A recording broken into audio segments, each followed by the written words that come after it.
ओम श्री गुरुभ्यो नमः। वेदांत गुरु जी चैनल में आप सभी का स्वागत है और हम यहाँ कर रहे हैं अभी साधना पंचकम, टेक्स्ट बाय आदि शंकराचार्य। तो हमारा आज का जो विषय है वो निधि ध्यासनम पर है। निधि ध्यासनम यानी वेदांतिक मेडिटेशन कॉन्टेम्पलेशन।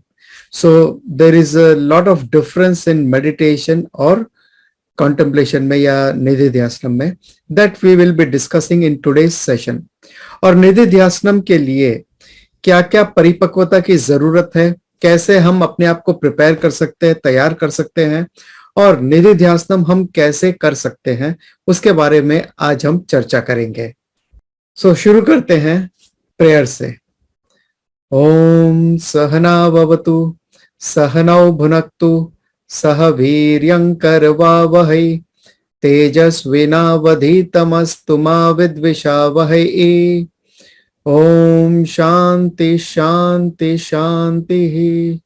ओम तत्सत। सो हम आज शुरू कर रहे हैं श्लोक नंबर 5, जो साधना पंचकम का आखिरी श्लोक है। सो लेट्स चांट श्लोक 5।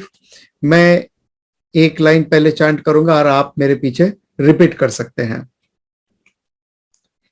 एकांते सुखमास्यतां परतरे, एकांते सुखमास्यतां परतरे, चेतः समाधीयतां, चेतः समाधीयतां, पूर्णात्मासु समीक्ष्यतां जगदिदं, पूर्णात्मासु समक्ष्यतां जगदिदं, तद्बाधितं दृश्यताम्, तद्बाधितं दृश्यताम्, प्राकर्म प्रविलाप्यतां चितिबलान्, प्राकर्म प्रविलाप्यतां चितिबलात्, नाप्युत्तरैश्लिष्यताम्, नाप्युत्तरैश्लिष्यताम्, प्रारब्धं त्विह भुज्यताम् अथ पर, प्रारब्धं त्विह भुज्यताम् अथ पर, ब्रह्मात्मना स्थीयताम्, ब्रह्मात्मना स्थीयताम्। सो इस श्लोक में हम बात कर रहे हैं, या आदि शंकराचार्य जी बता रहे हैं कि निधि ध्यासनम हम कैसे करें। इनफैक्ट ये रिपीटिशन है, ऑलरेडी थर्ड श्लोक में कुछ बता दिया था और यहां पर फिर निधि ध्यासनम के बारे में वो बता रहे हैं। सो निधि ध्यासनम दो तरह से होता है, मतलब दो तरह से बताया गया है। एक है ओपन आई निधि ध्यासनम, यानी जो हम रोजमर्रा के जीवन में एक अलर्ट लाइफ जीते हैं, वो हो गया निधि ध्यासनम एक।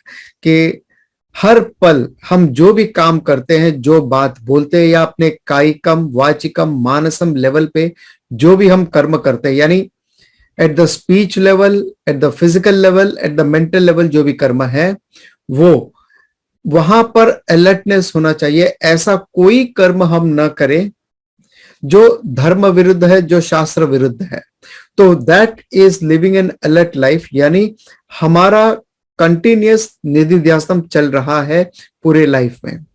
दूसरा मुख्य रूप से जो निधि ध्यासनम, जो आखिरी साधना है ज्ञान योग में, और वो है शास्त्र वाक्यों के ऊपर निधि ध्यासनम या कॉन्टेम्पलेट करना। शास्त्र के वाक्य, या जैसे महावाक्य है अहम ब्रह्मास्मि, या तत्त्वम असि, you are that Atman self. तो ऐसे जो कुछ महावाक्य है उनके ऊपर जब हम कॉन्टेम्पलेट करते हैं तो वो है निधि ध्यासनम।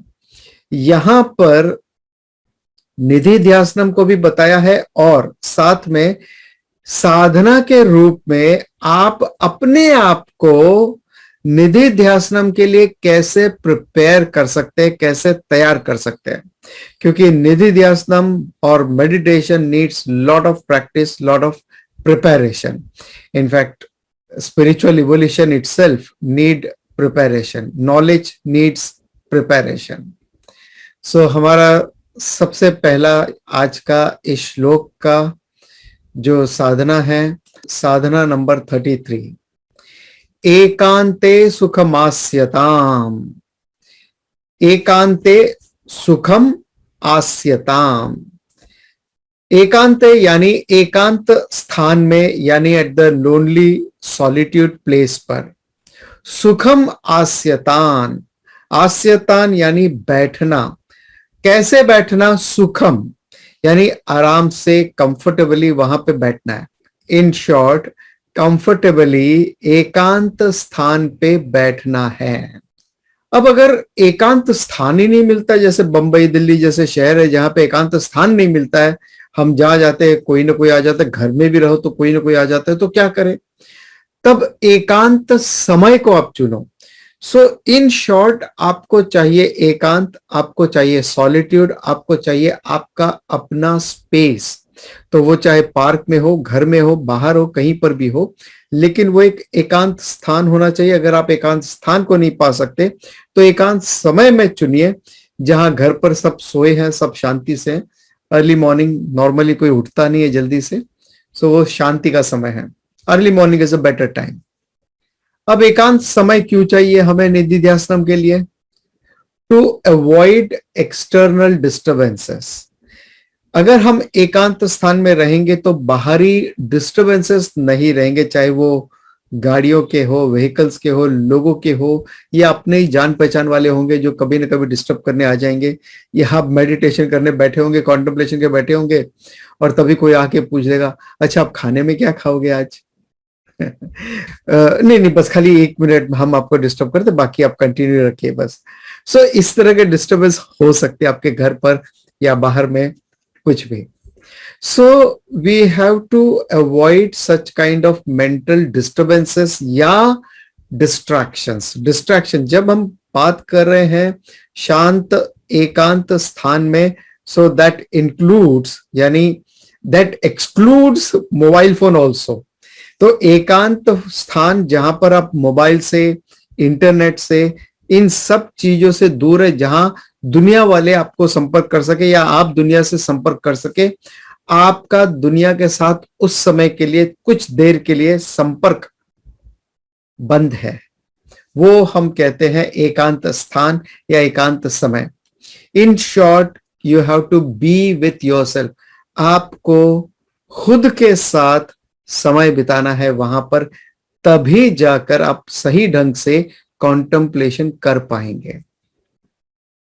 सुखम आस्यताम, सुखम आस्यताम, आस्यताम जैसे हमने पहले बताया, बैठना।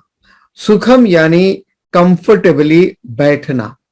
और जैसे योगासन में भी कहते हैं स्थिरम सुखम आसनम, यानी जो आपका आसन है, योगासन है, वो यू मेहनत, मशक्कत और जोर लगा के, तकलीफ देके नहीं है। जितनी आपकी कैपेसिटी है उसके हिसाब से आप थोड़ा अपने आप को स्ट्रेच करते हैं, दैट्स ऑल।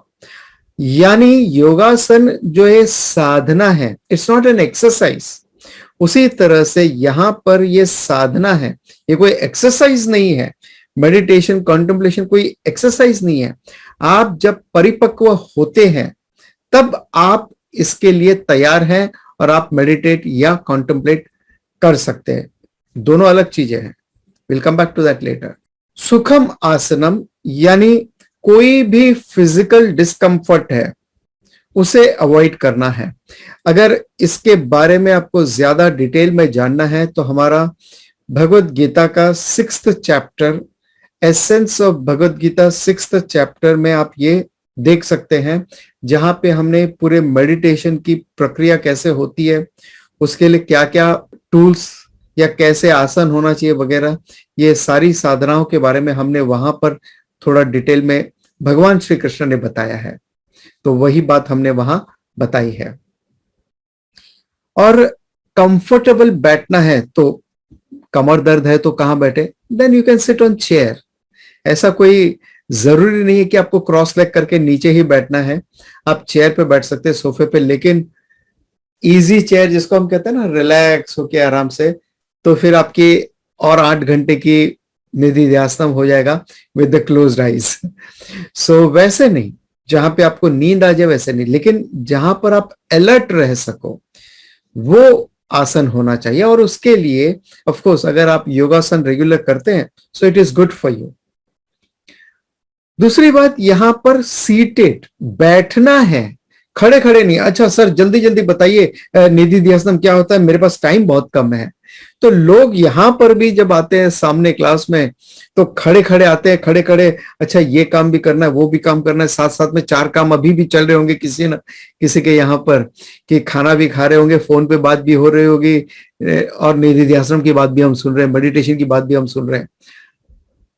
एकांत में शांति से बैठकर कॉन्टेम्पलेट करना है, यानी आपका माइंड भी बैठा होना चाहिए।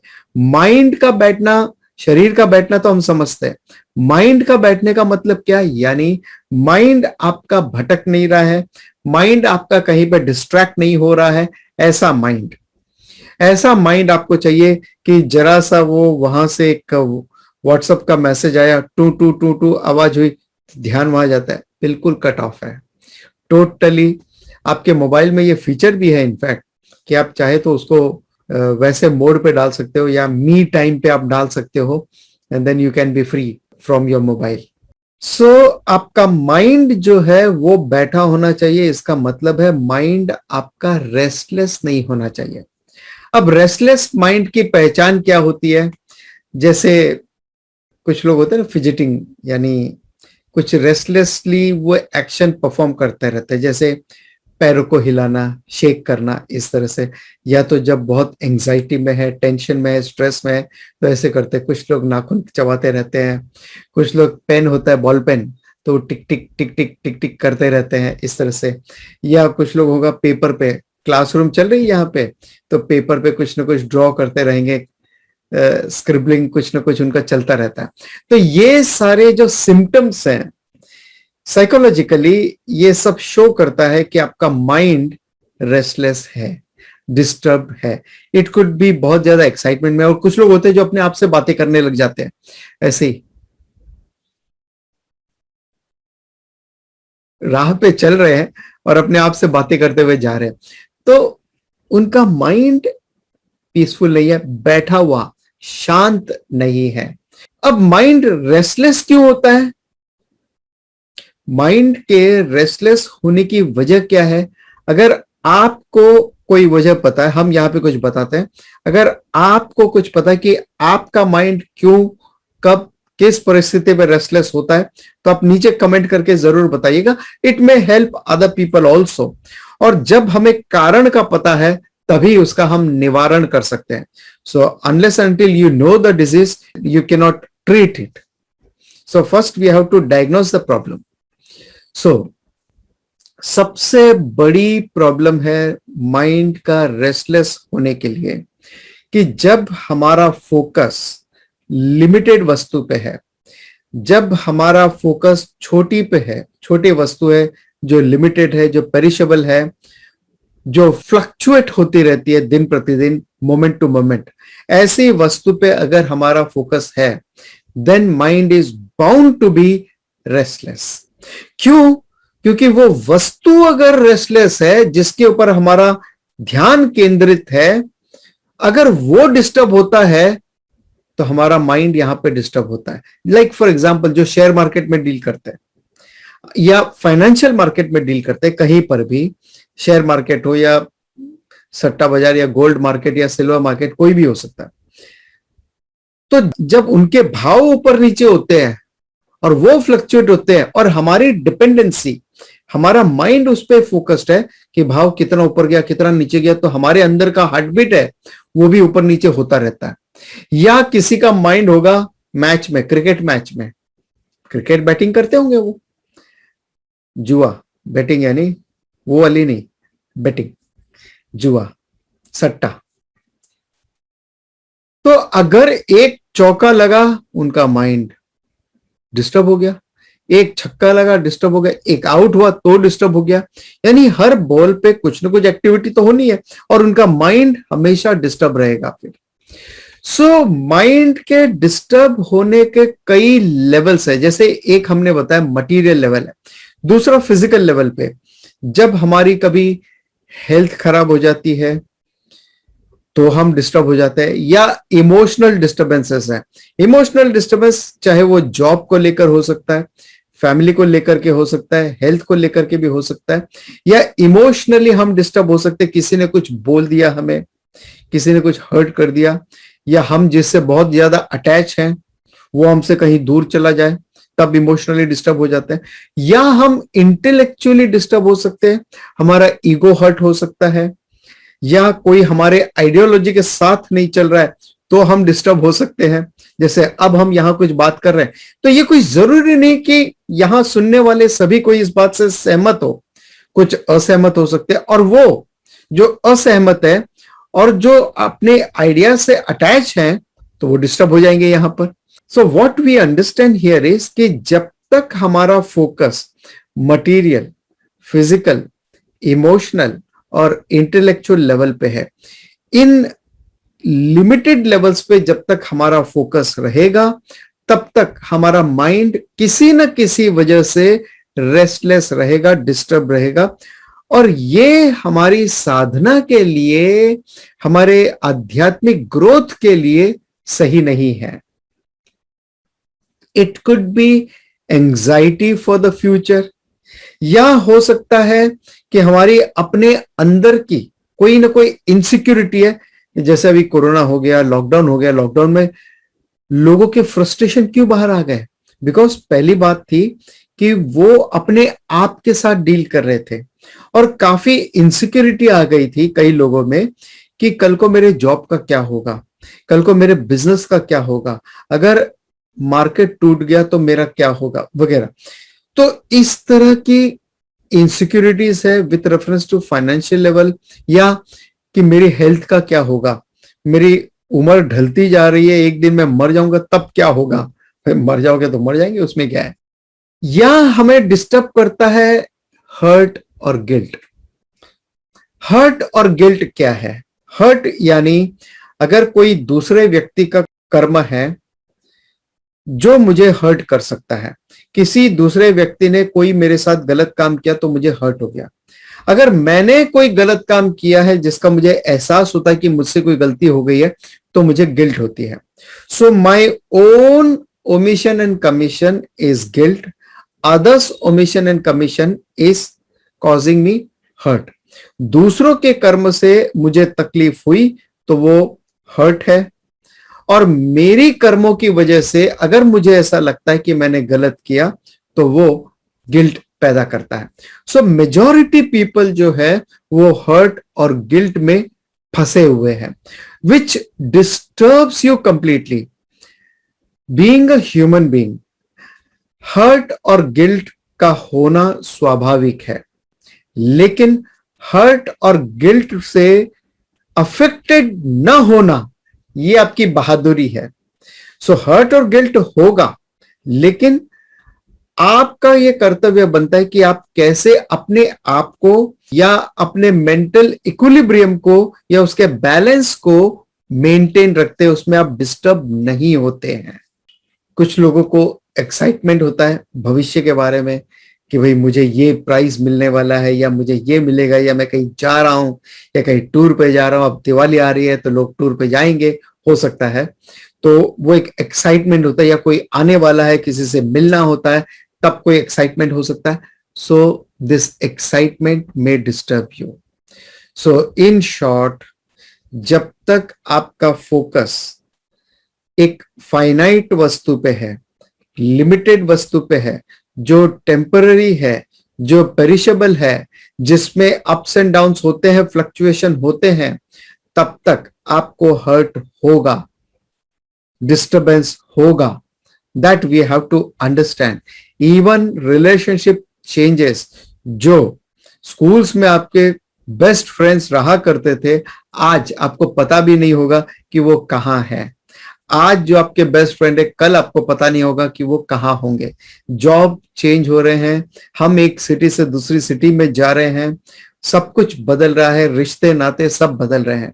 सो वी डोंट नो कब कहां कैसे क्या बदलाव होगा। सो अगर आप इस बदलाव को एक्सेप्ट करके चलते हो, एक्सेप्टेंस के साथ चलते हो, then there is no problem. लेकिन अगर आप ये सोचते हो कि ये बदलाव में स्थिरता आए, then there will be a problem, क्योंकि परिवर्तन संसार का नियम है। सो बदलाव होना स्वाभाविक है, you have to accept it. तो जब आपका माइंड इस मेंटल डिस्टरबेंस से या डिस्ट्रैक्शन से, और डिस्ट्रैक्शन के कई मीडियम से आज की तारीख में, तो उन सारे डिस्ट्रैक्शंस और डिस्टरबेंस से जब आप अपने आप को विड्रॉ कर पाते हैं तो आपका माइंड बैठा है, सिटिंग पोजीशन में है, तब आप एकांत स्थान को ढूंढ सकते हैं। अब प्रश्न ये उठता है कि हम अपने इस मेंटल डिस्टरबेंस को, जैसे हमने एक कॉज देखा कि जब तक हमारा फोकस लिमिटेड वस्तु पे है, फाइनाइट वस्तु पे, तब तक माइंड आपका डिस्टर्ब रहेगा। तो अब मेरा सवाल ये उठता है यहां पर कि हम ऐसा क्या करें, फोकस कहां रखें कि हमारा माइंड डिस्टर्ब ना हो, which is explain in the next sadhana. लेकिन तब तक आप मुझे नीचे कमेंट करके बताइए कि आपका माइंड डिस्टर्ब ना हो, इसके लिए हम क्या कर सकते हैं। So I will give you few seconds to write the answer.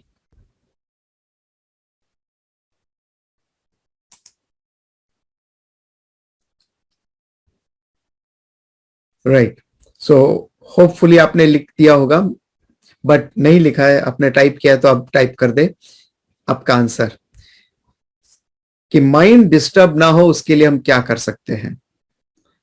परतरे चेतस समाधीयताम, so answer is given here,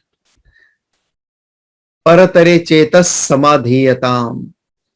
आपका जो चेतस, आपका जो माइंड है, उसको कहां लगाना है, समाधीयताम, उसको कहां केंद्रित करना है, ब्रह्म में। ब्रह्मा जी और ब्रह्मन में फर्क है। We are not talking about Brahma ji, we are talking about Brahman और ब्रह्म और आत्मा और सेल्फ और सुपर कॉन्शियसनेस, प्योर कॉन्शियसनेस, ये सारे सिनोनिम्स हैं। So right, we are talking about Brahman. So आपको चाहिए कि आप अपना मन जो है वो ब्रह्मन में लगा दे। क्यों लगा दे ब्रह्मन में? क्योंकि ब्रह्मन ही अकेला ऐसा वस्तु है जो पेरिशेबल नहीं है, जो डिस्ट्रक्टेबल नहीं है, जिसमें कोई बदलाव नहीं आते, जिसमें कोई अप्स एंड डाउन्स नहीं होते, जिसमें कोई चेंजेस पॉसिबल नहीं है। इसलिए जब उस वस्तु में जहां पर स्थिरता है, तो आपका माइंड अगर आप वहां केंद्रित करोगे तो आपका माइंड स्थिर रहेगा। वैसे ही मेडिटेशन में जब हम करते हैं सगुण उपासना, तो माइंड आप ऐसी वस्तु पे केंद्रित करते हैं जिसका एक फॉर्म है, नो डाउट, लेकिन जो वस्तु में बदलाव कम से कम हो या ना हो। So focus on Brahman. How to focus? Through निधिध्यासनम। नाउ निधिध्यासनम, कई लोगों ने यहां पे उत्तर दिया मेडिटेशन। सो निधिध्यासनम और मेडिटेशन में क्या फर्क है? देखिए, मेडिटेशन यानी ध्यानम, ध्यानम के कई लेवल्स होते हैं, लेकिन जब हम वेदांता में ध्यानम की बात करते हैं तो वो है सगुण ब्रह्म मानस व्यापारः। मेडिटेशन इज सगुण ब्रह्म मानस व्यापारः, और निधिध्यासनम है निर्गुण ब्रह्म मानस व्यापारः। मानसम व्यापार कॉमन है, मानसम व्यापार यानी mental activity. Meditation is mental activity या मेंटल थॉट है जहां पे आप फोकस करते हो, और वो है सगुण ब्रह्म में, यानी ब्रह्मन सगुण रूप से, वहां पर अगर आप फोकस करते हो तो वो मेडिटेशन है। वो कुछ दैट कुड बी एक प्रतिमा हो सकती है ईश्वर की, एक कोई सिंबल हो सकता है, कोई साइन हो सकता है, कोई चित्र हो सकता है ईश्वर का, कुछ भी हो सकता है। तो किसी फॉर्म पे, वो चाहे क्रॉस है या शिवलिंगा है या कृष्णा है या क्राइस्ट, डजंट मैटर, आप उस इष्ट देवता पर फोकस करते हैं। अब आप कहोगे कि अगर मैं एक 100 रुपए का नोट रख के उस पे या 2000 का नोट रख के उस पे फोकस करूं तो मेडिटेशन, क्योंकि मुझे तो वो चाहिए। तो अगर आप वो करोगे तो उसके थॉट एसोसिएशंस बहुत हैं, उसके डिस्ट्रैक्शंस बहुत हैं। कल कोई 2000 बंद हो गया तो, फिर 8 नवंबर आ गई तो, रात को 8 बजे फिर मोदी जी का संदेश आ गया तो उसके थॉट एसोसिएशन बहुत ज्यादा है। सो ऐसी कोई भी वस्तु पे हम फोकस नहीं करते जो पेरिशेबल है और जिसका थॉट एसोसिएशन वर्ल्ड के साथ में है, जिससे आपके थॉट्स और ज्यादा मल्टीप्लाई होते हैं, डाइवर्सिफाई होते हैं।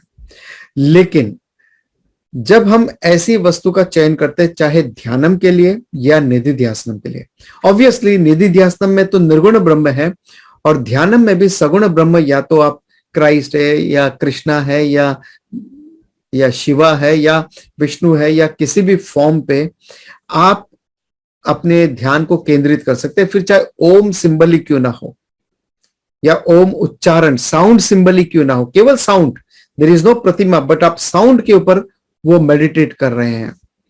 सो ऐसी कोई वस्तु जो पेरिशेबल ना हो उसके ऊपर अपना ध्यान आप केंद्रित करते हैं तो आपका ध्यान टिका रहता है। तो ये निधि ध्यासनम हम कब शुरू करें? जब आप सगुण उपासना में आपको स्थिरता हासिल हो जाती है। जैसे मेडिटेशन जो है वो आप कभी भी कर सकते हैं, उसके लिए नॉलेज की जरूरत नहीं है, लेकिन निधि ध्यासनम के लिए नॉलेज का होना जरूरी है, क्योंकि निधि ध्यासनम आप करते हो उस वेदांतिक वाक्यों पर। जो वाक्य या वेदांता शास्त्र जब आप पढ़ते हैं, जो आपने कुछ पढ़ा है उसके ऊपर आप कॉन्टेम्पलेट करते हैं, वेदांता के नॉलेज के ऊपर आप कॉन्टेम्पलेट करते हैं। तो इसलिए निधि ध्यासनम के लिए वेदांतिक नॉलेज का होना आवश्यक है। मेडिटेशन के लिए वेदांतिक नॉलेज का होना आवश्यक नहीं है। सो मेडिटेशन में आप कोई भी फॉर्म आप ले सकते हो, उसके ऊपर आप मेडिटेट कर सकते हो, क्योंकि शुरुआती स्टेज पे हमारा माइंड इतना परिपक्व नहीं है कि वो सीधा निर्गुण ब्रह्म के ऊपर केंद्रित हो सके। इसलिए शुरुआती स्टेज पे हम सगुण उपासना करते हैं और जैसे जैसे हमारे माइंड की परिपक्वता बढ़ती है तब हम निधि ध्यासनम करते हैं, कॉन्टेम्पलेट करते हैं, या फिर कहते हैं हम Vedantic meditation. So Vedantic meditation यानी contemplation on Vedantic thoughts, Vedanta विचार पे। So moving from finite to infinite, moving from saguna to nirguna, this is the gradual progress. और ये एक दिन में नहीं होगा। आप ये नहीं सोच सकते चलो ये 1 महीने में मुझे इतना मेडिटेशन करना है कि बस 1 महीने के बाद मुझे कॉन्टेम्पलेशन तक पहुंचना है। It's not possible. It may be possible in second also, it may not be, और perhaps it may not be possible even in the whole life also. So हो सकता है किसी की परिपक्वता इतनी है कि वो अभी से निधि ध्यासनम कर सके, और हो सकता है कि आप जिंदगी भर भी मेडिटेट करो लेकिन आप उसमें सक्सेसफुल ना हो, अगर सही ढंग से सही तरीके से आप नहीं करते हो तो। और अगर आपकी परिपक्वता नहीं है तो आप मेडिटेशन नहीं कर सकते। And again in fact it's out of the context में एक बात कहता हूं कि मेडिटेशन भी अगर आपको करना है तो उसके लिए परिपक्वता का होना बहुत जरूरी है। भगवत गीता में जब त्वमपदा के बारे में बताया गया, त्वमपदा यानी जीवा के बारे में बताया गया, तो वहां पे 6 अध्याय, पहले 6 अध्याय, और वहां पे 6ठे अध्याय में यानी उस पहले सेगमेंट के आखिरी अध्याय में बताया गया मेडिटेशन के बारे में। यानी उसके पहले परिपक्वता को हासिल करना है, उसके बाद मेडिटेट करना है। सो इन शॉर्ट आपको चाहिए कि आपका जो माइंड है, आपके जो थॉट है, उसको शिफ्ट करना है फाइनाइट से इनफाइनाइट की तरफ। वर्ल्ड फाइनाइट है, हमारा फोकस आज वर्ल्ड की तरफ है, वहां से विड्रॉ करना है और उसे हमें प्लांट करना है ब्रह्मन में, ब्रह्म में, ईश्वर में। एक बार एक छोटा सा किस्सा स्टोरी है। एक बार एक व्यक्ति मरते मरते, जब वो अपने आखिरी समय में था, मरने से पहले वो अपने बेटे से कहता है, बेटा उस फला फला गांव में एक साधु है, उससे तुम जरूर मिलना और उनसे नॉलेज हासिल करना।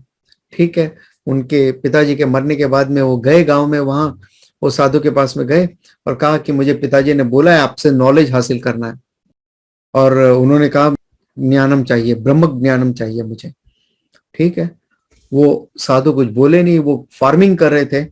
वो बीज लेकर आए और बड़े अलर्टनेस के साथ में सावधानी से एक एक बीज वो डालते जा रहे थे जमीन पे, सिस्टमेटिकली ढंग से वहां डालते जा रहे थे। सुबह से शाम होने आ गई, वो अपने काम किए जा रहे हैं। फिर वो बेचारा परेशान हो गया, उसमें पेशेंस की कमी हो गई। बोले महाराज मैं सुबह से खड़ा हूं, मुझे ब्रह्म विद्या चाहिए, मैं कैसे हासिल कर सकता हूं, उसके लिए मैं क्या करूं, मैं कब से खड़ा हूं, आप मुझे बता ही नहीं रहे हो। तो साधु ने कहा भाई मैं तो कब से बता रहा हूं, आप समझ ही नहीं रहे हो। बोले क्या? बोले ये जो बीज है, ये आपके थॉट्स हैं, उसको एक एक करके धीरे धीरे सही ढंग से कॉन्शियसली प्लांट करना है। कहां? यहां पे जमीन पे प्लांटेशन है जो स्थिर है, यहां पे आपको प्लांट करना है, इन द सेंस ब्रह्म में आपको प्लांट करना है। सो आपके जो थॉट वर्ल्ड में भाग रहे हैं घोड़े की तरह या उससे भी तेज, उसको वहां से विड्रॉ करके ब्रह्म में लगाना है अपने थॉट को। इसका मतलब ये नहीं है कि आप अपने रिटायरमेंट ले लो, अर्ली रिटायरमेंट ले लो और सारे काम का छोड़ करके यहां आना है, नहीं। इन शॉर्ट हमारे जितने भी एक्टिविटीज है जहां पे हमारी जो फोकस है कि मुझे वर्ल्डली जॉय क्या अचीव होगा, ये ना सोचकर हम ये सोचे कि हमें ये एक्टिविटी क्या ब्रह्म की तरफ ले जाती है, हां या ना। अगर ले जाती है तो वो करना है, नहीं तो नहीं करना है। और किस तरह से मैं इस एक्टिविटी को ब्रह्म तक पहुंचने के लिए सरेंडर कर दूं, इस एक्टिविटी को मैं कैसे यूटिलाइज कर लूं ब्रह्म तक पहुंचने के लिए, ब्रह्म ज्ञानम हासिल करने के लिए। ब्रह्म तक पहुंचना यानी कोई ऐसा डिस्टेंस नहीं है जो आपको कवर करना है, it's only from the ignorance to the knowledge, that's the only distance you have to cover. सब सवाल ये उठता है कि किस तरह के थॉट्स को हमें डेवलप करना है। जब हम कहते हैं ब्रह्म के बारे में तो किस तरह के थॉट्स को हमें डेवलप करना है, और वो यहां पर बताया गया हमारी नेक्स्ट साधना में, साधना नंबर 35, पूर्णात्मा सुसमीक्षताम। पूर्ण आत्मा, आत्मा यानी मैं आत्मा हूं और मैं पूर्ण हूं। सुसमीक्षताम, समीक्षताम यानी उसको अच्छी तरह से, उसकी समीक्षा करके उसको अच्छी तरह से एसिमुलेट करना है। सुसमीक्षताम यानी बहुत अच्छी तरह से। इन शॉर्ट, अहम ब्रह्मास्मि अहम पूर्णः, जो हम प्रेयर करते हैं ना एंड में, पूर्णमदः पूर्णमिदं पूर्णात् पूर्णमुदच्यते, तो ये वो पूर्ण है कि वो ब्रह्म पूर्ण है, उस ब्रह्म से जो ये आया ये पूर्ण है, और जो रह गया वो भी पूर्ण है। सो इन शॉर्ट, मैं पूर्ण था, मैं पूर्ण हूं और मैं पूर्ण रहूंगा। इस नॉलेज को अच्छी तरह से समझना है इन द सेंस इंटेलेक्चुअली समझना, ऐसा नहीं, इंटेलेक्चुअली समझकर उस नॉलेज को ओन अप करना है कि भाई मैं वास्तविकता में पूर्ण हूं। ये जो डिजायर है, डिमांड है, इनकम्प्लीटनेस है, ये केवल मेरे अज्ञानम की वजह से, इग्नोरेंस की वजह से है। सो मैं ये आत्मा हूं और मैं पूर्ण हूं, इस नॉलेज को आत्मसात करना है। तो अब क्या नॉलेज है ये तो मैंने जान लिया, लेकिन मेरी तकलीफ कहां आ रही है, क्योंकि मैंने ये मान लिया कि मैं ये शरीर, ये मन, ये बुद्धि हूं, बॉडी माइंड सेंस कॉम्प्लेक्स ये मैं हूं। तो ये बॉडी माइंड सेंस कॉम्प्लेक्स को अगर कुछ होता है यानी मुझे कुछ होता है, बॉडी माइंड सेंस कॉम्प्लेक्स को अगर हीट और कोल्ड महसूस होती है मुझे होती है, body mind sense complex mind को अगर सुख दुख होता है तो वो मुझे होता है, मान अपमान बुद्धि को महसूस होता है तो वो मैं अपमानित या मानित अपने आप को फील करता हूं, क्योंकि मेरा आइडेंटिफिकेशन, मेरा जो वननेस है वो इस शरीर मन बुद्धि के साथ में हो गया है, जो मुझे अब शिफ्ट करना है इससे परे। यानी ये शरीर मन बुद्धि पेरिशेबल है। फोकस कहां शिफ्ट करना है? आत्मा। मैं वो आत्मा हूं और ये शरीर मन बुद्धि केवल मेरे कपड़ों की तरह है, कपड़े मात्र। कपड़े बदलते रहेंगे, कपड़े फटते रहेंगे, नए आते रहेंगे, लेकिन जो ये शरीर, जो हम इंडिविजुअल है, वो परमानेंट है। वैसे ही ये जो इंडिविजुअल का देह है ये इम्परमानेंट है, लेकिन वो आत्मा वो परमानेंट है और वो पूर्ण है। आत्मा को खुश होने के लिए किसी और वस्तु की कोई आवश्यकता नहीं है, क्योंकि वो स्वयं में स्वयं से पूर्ण है। और इसीलिए भगवत गीता चैप्टर 2 में भगवान कहते हैं, स्थिर प्रज्ञ कौन है? स्थिर प्रज्ञ यानी आत्मनि एव आत्मना तुष्ट, यानी जो खुद में खुद से संतुष्ट है, ऐसा व्यक्ति जो है वो स्थिर प्रज्ञ है। और ये पूर्णता हमें कैसे हासिल होगी? जब आपको ये नॉलेज मिलता है और जब आप ये नॉलेज को ओन अप कर लेते हो कि मैं ब्रह्म हूं, मैं आत्मा हूं, आई एम द सेल्फ। जब आप इस नॉलेज को ओन अप कर लेते हो तो आपको वो पूर्णता प्राप्त हो जाती है। यानी उसके बाद प्राप्त होती है ऐसा नहीं, तब आपको ये पता चलता है कि आप पहले से पूर्ण हो। ऐसा नहीं कि इस नॉलेज के मिलने के बाद में आप पूर्ण हो गए, नहीं, पूर्ण आप अभी भी हो, लेकिन अभी हमें पता नहीं है। और नॉलेज के बाद हमें पता चलता है आई एम पूर्ण। That's the only difference. और ये जगत में जो कुछ भी है वो सब अपूर्ण है, इनकम्प्लीट है। सो अगर आप देखो, कुछ लोगों के पास कई डिग्रीज होती है, या कुछ लोगों को ये इनसिक्योरिटी है कि अगर ये डिग्री नहीं मिली तो मेरा भविष्य में फ्यूचर ब्राइट नहीं है, तो इसलिए ये डिग्री हासिल करना जरूरी है। पहले मेन डिग्री, फिर उसके बाद में secondary degree, third, fourth, fifth, अनेकों डिग्री हम हासिल करते। हाँ भाई, अब मेरा सीवी बड़ा मोटा तगड़ा हट्टा कट्टा हो गया है, तब मुझे अच्छा जॉब, अच्छा पैकेज मिलना चाहिए। ये उनकी इनसिक्योरिटी है, और ये जॉब खोना नहीं चाहिए, इसलिए हमेशा टच में रहते हैं नॉलेज के। और जो कुछ भी नया कुछ सीखने मिलता है यहां पर, वो नया और जानते रहते हैं। इन शॉर्ट अगर आप देखो, जितना भी आपको वर्ल्डली नॉलेज मिलता है उससे आपका नॉलेज बढ़ता है कि घटता है? क्योंकि जितना भी वर्ल्डली नॉलेज आपको मिलता है उससे आपका ये अवेयरनेस बढ़ता है कि कितना कुछ है जो आपको नहीं आता है। जबकि आध्यात्मिक नॉलेज, ये जो नॉलेज हम पढ़ रहे हैं, ये जितना ज्यादा आपको मिलेगा उतना पूर्णता का एहसास आपको ज्यादा होगा। So better continue this sessions, okay. So ये जो जगत है ये पूर्ण नहीं है, ये अपूर्ण है। यहां हर वस्तु, including the knowledge, including the Einstein जो कहते थे what is my knowledge as compared to my ignorance, is infinitesimal. यानी अगर आइंस्टाइन जैसा साइंटिस्ट, ग्रेट साइंटिस्ट, वो ये कहते हैं कि मेरा जो नॉलेज है वो तुच्छम है इसके सामने, मेरे इग्नोरेंस के सामने बहुत छोटा है। सो सोचिए कि हम आपका नॉलेज क्या होगा। सो इसलिए the next quality says negate this world as temporary. So let's move on to the next quality. Sadhana number 36. Jagadidam tad badhitam drishyataam. So idam jagat, ये जो जगत है, तद बाधितम दृश्यताम, दृश्यताम आप उसे देखो, कैसा देखो? बाधितम कि वो लिमिटेड है, वो इनकम्प्लीट है, उसमें लकूना है, उसमें फ्लक्चुएशंस है।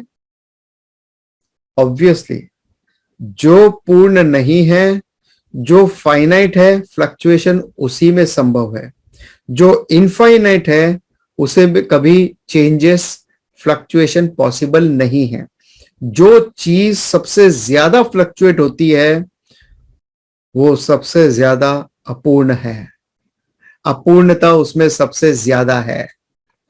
सो इदम जगत तद बाधितम दृश्यताम, यानी इस सारे जगत को निगेट कर देना है। कैसे और कब निगेट कर देना है? जब आपको ये नॉलेज मिल जाता है और आप इस नॉलेज को आत्मसात करते हो, ओन अप कर लेते हो, अहम ब्रह्मास्मि और मैं पूर्ण हूं, जो कॉन्टेम्पलेशन के बाद में ये नॉलेज आपको पूर्णतया मिल गया है, तब आप इस जगत को निगेट कर दो। निगेट कर दो यानी ये नॉन एग्जिस्टेंट है क्या? नहीं, ऐसा कभी नहीं कहा कि ये जगत नॉन एग्जिस्टेंट है।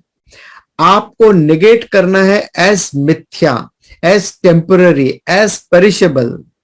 सो what is the difference when we say, जब हम कहते हैं कि ये जगत मिथ्या है तो इसका मतलब क्या है? मिथ्या का मतलब है सद असदभ्याम अनिर्वचनीयम, यानी जो ना तो सत की कैटेगरी में आती है ना असत की कैटेगरी में आती है, उसे हम कहते हैं मिथ्या। तो इस जगत को आप सत नहीं कह सकते। क्यों? क्योंकि सत वो है जो इटर्नल है, परमानेंट है, फिक्स है। तो ये जगत पेरिशेबल है, हर वस्तु यहां पे बदलाव होता है, चेंज हो रही है, तो ये पेरिशेबल है, तो ये सत नहीं है। तो क्या ये असत है? नहीं, ये असत भी नहीं। असत यानी जिसका कोई एग्जिस्टेंस ही नहीं है, मैं इसे अनुभव कर रहा हूं, इसलिए ये असत भी नहीं है। तो सद इसको हम नहीं कह सकते, सद वस्तु हम इसको नहीं कह सकते, असद वस्तु भी हम इसको नहीं कह सकते। तो शास्त्र ने इसको एक नाम दिया है मिथ्या। मिथ्या डजंट मीन नॉन एग्जिस्टेंस, मिथ्या only means it exist now. ये अभी आपके लिए है, लेकिन ये टेम्पररी है। जैसे ये पॉट है, पॉट मिथ्या है। पॉट पहले नहीं था, अब है, आगे नहीं रहेगा। लेकिन सत्यम क्या है? ये क्ले, ये क्ले सत्यम है, क्योंकि ये मिथ्या रूपी पॉट का एग्जिस्टेंस संभव नहीं है क्ले के बिना, और इसीलिए पॉट टेम्पररी है, पॉट डिपेंडेंट है सत्यम पर, और इसलिए पॉट मिथ्या है। क्ले पॉट के ऊपर डिपेंडेंट नहीं है, पॉट है नहीं है, पॉट बने ना बने डजंट मैटर। इवन पॉट टूट जाने के बाद में भी clay was, clay is and clay will be there. So clay मृत्तिका सत है, और घटम ये पॉट मिथ्या है। हम ये नहीं कहते हैं ये असत या तुच्छम है। तुच्छम यानी नॉन एग्जिस्टेंस। अगर आपको इसमें ज्यादा डिटेल में जानना है और अच्छे से समझना है तो हमारा एक टॉपिक है सत्यम और मिथ्या, तो वो आप देख सकते हो। व्हाट इज वेदांता के प्लेलिस्ट में आपको ये सारे टॉपिक्स मिलेंगे, जहां पे आप वेदांता की कोर टॉपिक्स को भी समझ सकते हैं डिटेल में। तो जिस किसी को और गहराई में जाना है तो वहां की कुछ टॉपिक्स और हैं, वो आप देख सकते हैं। सो इस सारे जगत को निगेट कर देना है as mithya, not as non existent but as mithya. अब एक स्टोरी है। एक विलेज के बाहर एक साधु व्यक्ति था, जिसका एक ही काम था, रोज एक बड़ा सा बोल्डर लेकर ऊपर तक जाता था हिल पे, और वो हिल से या टेकड़ी से वो उसे लुढ़का देता था, और जब वो पत्थर लुढ़क के नीचे आता था वो बहुत हंसता था, हा हा हा हा, बहुत इंजॉय करता था। फिर वो नीचे आता था, फिर पत्थर ऊपर ले जाता था, फिर वो रोल डाउन कर देता था उसको। तब वहां पे कुछ लोग उसको मिलने आए, सुना था कि बड़ा ज्ञानी है वगैरह, उससे मिलने आए। तो ये सब देखा तो बोले ये तो पागल है, ये क्या कर रहा है ये सारे काम। तो उसको पूछा, महाराज ये आप क्या कर रहे हो? ये तो आप ऊपर ले जाके वापस नीचे अपनी मेहनत पे पानी फेर रहे हो, आपको इसमें क्या सुख मिल रहा है? तो महाराज ने कहा, यही सब तो आप कर रहे हो अपने जीवन में, ये दुनिया के सुख पाने के लिए यही तो सब आप कुछ कर रहे हो, उसमें क्या सुख है? तो मुझ में और आप में क्या है? सो इन शॉर्ट वो इस एक्टिविटी से बताना चाहता है कि आप क्या कर रहे हो, आपको ये लगता है बेवकूफी वाला काम है, और मुझे वो लगता है जो आप कर रहे हो। तो आप मुझे ये बताइएगा कि आपको इस एग्जाम्पल से क्या समझ आता है। मैंने इस एग्जाम्पल को पूरी तरह से एक्सप्लेन नहीं किया पूरे डिटेल में, क्योंकि इसके कई मतलब निकल सकते हैं, कई तरह से हम इसको देख सकते हैं कि हमारा पागलपन, हमारी बेवकूफी कहां है। जब हम कहते हैं कि वर्ल्डली जॉय के लिए जाना है तो हमारा पागलपन कहां है।